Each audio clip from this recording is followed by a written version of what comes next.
नमस्कार दोस्तों, एक बार फिर से आपका स्वागत है हमारे Hindi news channel news 555 days में।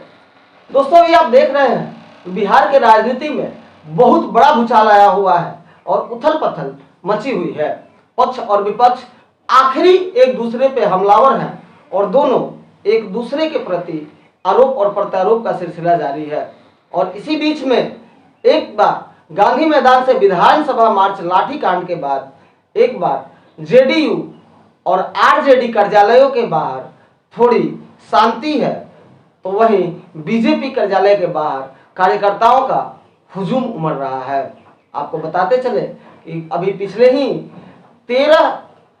जुलाई को गांधी मैदान में विधानसभा मार्च के दौरान लाठियां चलाई गई थी और आपने देखा कि वर्तमान के कुछ दिनों में ऐसी घटनाएं हुई जो बिहार के राजनीति में बहुत महत्वपूर्ण रोल अदा करती है।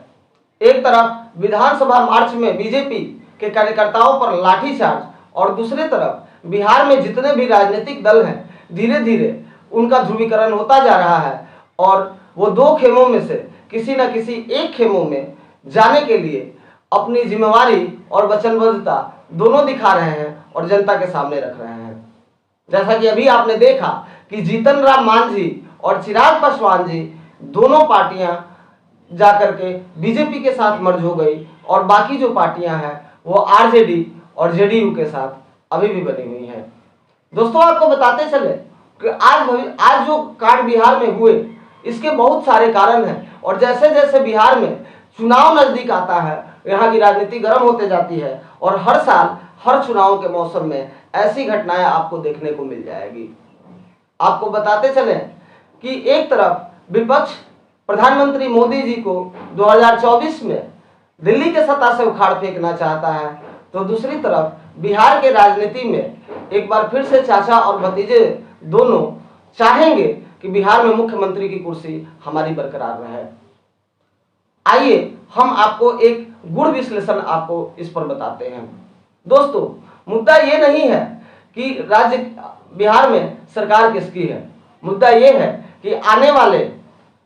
चुनाव के बाद बिहार में किसकी स्थिति मजबूत होती दिख रही है। आपको बताते चले कि एक तरफ तेजस्वी यादव जी जो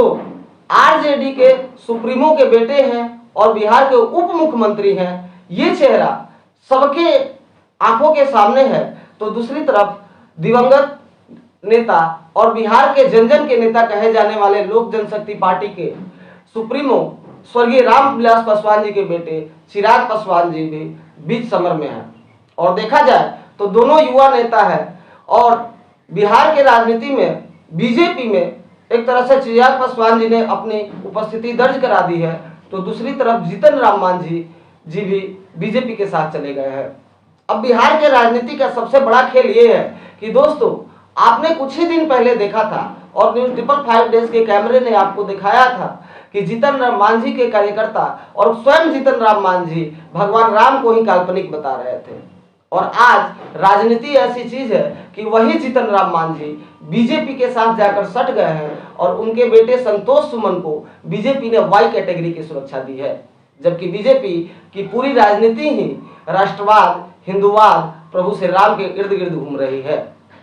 वहीं दूसरी तरफ एक तरफ जेडीयू बिहार में मास्टर स्ट्रोक चलने के कगार पर है और वो चाहती है कि आने वाले कुछ दिनों में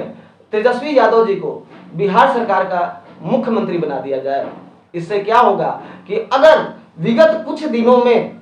जितना कार्यकाल मुख्यमंत्री का बचा हुआ है उसमें तेजस्वी यादव जी बिहार के जनता के लिए कुछ बहुत अच्छा कर पाते हैं, तो आने वाले समय में बीजेपी के लिए ये एक अच्छी घंटी नहीं होगी।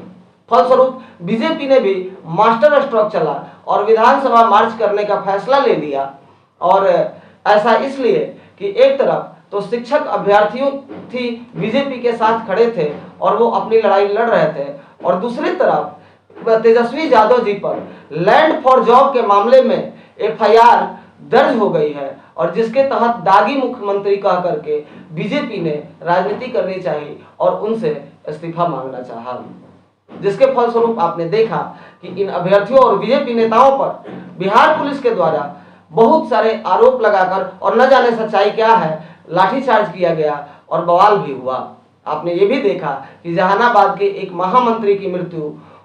उसी क्रम में हो गई है। अब सच्चाई क्या है, अभी तक पटना पुलिस ने इस पर कोई सत्यापन नहीं दिया है। कोई कहता है कि लाठी डंडों से चोट लगी, कोई कहता है कि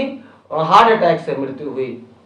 दोस्तों, आपको इतना हम बताते चले कि आने वाले कुछ दिन बिहार की राजनीति के लिए बहुत सक्रिय हैं और बहुत महत्वपूर्ण रोल अदा करते हैं। एक तरफ चिराग पासवान जी और बीजेपी की समर्थित जितनी पार्टियां हैं वो बिहार में लामबंद हो रही हैं और अपने मोर्चे को मजबूत करने में लगी हैं, तो दूसरी तरफ आरजेडी, जेडीयू और भी जितने इनके सहयोगी दल हैं वो अपने को मजबूत करने में लगे हैं। और वो केवल बिहार में तो अपने को मजबूत करने में लगे ही हैं, साथ में केंद्र की राजनीति में भी लगे हैं, जिसका विश्लेषण हम आपको अलग से दिखाएंगे। Rakesh Kumar Pandey, news 555 days, Patna bureau.